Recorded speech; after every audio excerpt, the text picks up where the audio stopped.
Dobro jutro. Božja beseda pravi, v začetku je bila beseda in beseda je bila pri Bogu in beseda je bila Bog. Ta je bila v začetku pri Bogu. Vse je nastalo po njej in brez nje ni nastalo nič, kar je nastalo. V njej je bilo življenje in življenje je bilo luč ljudi. In luč sveti v temi. Aleluja. Ta odlomek govori o Jezu Kristusu, ki je živi Bog, čudoviti svetovalec, močni Bog, večni Oče. On je knez miru, on je tvoj stvarnik. On je Jezus Kristus, tisti, ki je pot, resnica in življenje. On je luč tega sveta.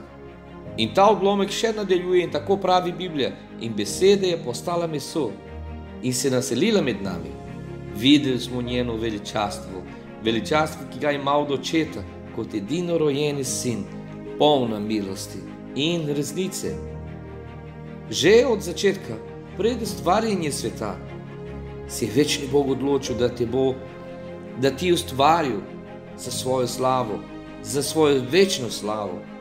Torej Satan, greh in smrt so poskušali uničiti ta načrt, vendar noben od njih ni bil uspešen, ker si je Bog, vsemogočni Bog, že odločil, da ti bo vzljubil, da ti bo rešil zavedno.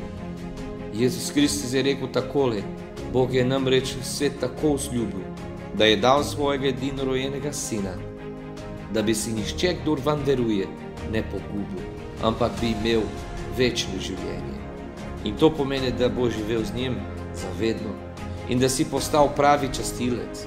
Ker Jezus takole je rekel: pride pa ura in je že zdaj, ko bodo pravi častilci častili Očeta v duhu in resnici.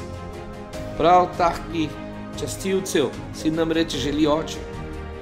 Bog je duh, katerega častijo, ga morajo častiti v duhu in resnici.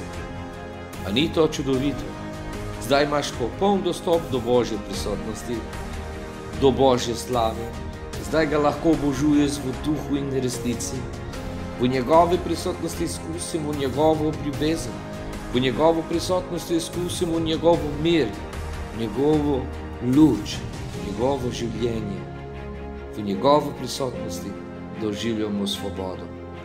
Torej, zdaj noben greh, noben strah, samo svoboda v njegovi prisotnosti. Božji blagoslov.